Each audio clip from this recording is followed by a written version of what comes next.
Thank you for having me at the 7th National Quail Symposium. I'm Jon Gassett, Commissioner of the Kentucky Department of Fish and Wildlife Resources and Chairman of the NBCI Management Board. The state agency directors have long held an interest in the restoration and recovery of native fish and wildlife species in their respective states. Examples like white-tailed deer, wild turkey, elk, waterfowl, black bears, various fur bearers, bald eagles, and many others all have their places among our long history of successes as fish and wildlife management agencies.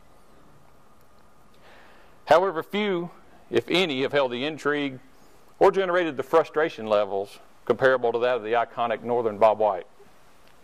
This species, which has tormented and delighted professionals and laypersons alike, has rightfully taken its place among state agencies as the Holy Grail, the prince of game birds, a highly desirable and lofty yet sometimes seemingly unattainable recovery goal. Northern bobwhite recovery has always presented a unique challenge. We all recognize that, and that being to change the attitudes of people in order to effect wholesale landscape level changes to habitat that are essential to their recovery. However, the task was daunting. The restoration of a species that has succumbed to decades of habitat loss or conversion was comparable only to the recovery of our nation's migratory waterfowl populations. But without the federal authority, protection, and funding through the duck stamp and the North American Wetlands Conservation Act to help us move the needle towards success. We had the idea, we had the planning, we had the science, we didn't have the funding.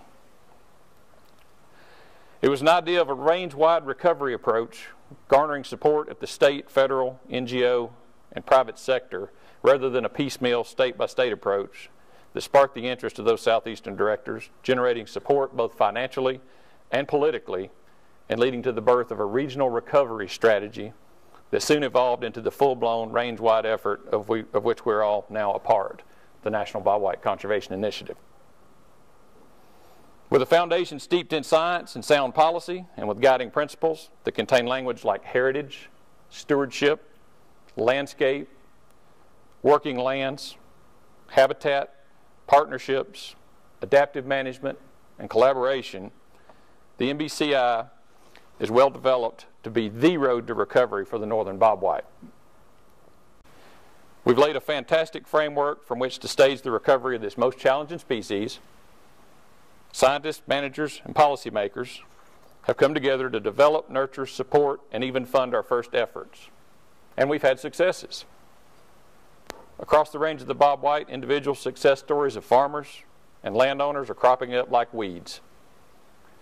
The public is beginning to re-engage on the quail issue, and this is critical to driving the plan forward into Generation 2. With the revision of the NBCI plan late last year, we're poised to take the next step. By painting a picture that northern bobwhites are a keystone species for grassland ecosystems, the new plan revision has the potential, tremendous potential, to generate support from a much larger conservation community. From its genesis in 2002 through its revision in 2011, state directors have never flinched from the concept that NBCI is a long-term approach to conservation. We didn't get here overnight, and we won't see recovery happen that quickly either. The battlefield for bobwhite recovery is mapped out by the good science that many of you folks do. And you managers in the group out there are our infantry. But battles are won by moving troops and resources across that field in a strategic manner. The scientists and managers have their part to play. But if the commanders of the battle, the policymakers, have lost sight or interest in success, then we will all fail. State agency directors tend to be very accomplishment-oriented, especially in times of increasing budgetary constraints, conflicting demands on time and resources, and difficult, sometimes hostile political pressures. Directors want results, and results, and results, and more results. Success on the ground is the litmus test of the success of the NBCI, but it takes results at all levels to accomplish our mission. We have good science, and we will continue to develop more. But the ultimate battle for success, which you can read as the battle for funding and public support, will be determined by how successfully we can use that science in the halls of Congress, in our state legislatures, and with our public. As a part of the NBCI, should we all become advocates for quail recovery? The short answer is yes, we should. The longer version, but much better stated, was best put into words by the great conservationist President Theodore Roosevelt, who, in my opinion, in one of his greatest speeches, stated, "It is not the critic who counts, not the man who points out how the strong man stumbles, or where the doer of deeds could have done them better. The credit belongs to the man who is actually in the arena. As leaders, we expect you to do good science and produce valid, reproducible results. As managers, we expect you to apply on the ground what science indicates are the best practices. But if you stop at that and sit around waiting for the advocates to ride in with bags of money and convince the unwashed masses that restoring bobwhites is the right thing to do for conservation, then we've already lost the war." So there are those of us who watch things happen, and there are those who make things happen. Restoration success stories are written by those that make things happen.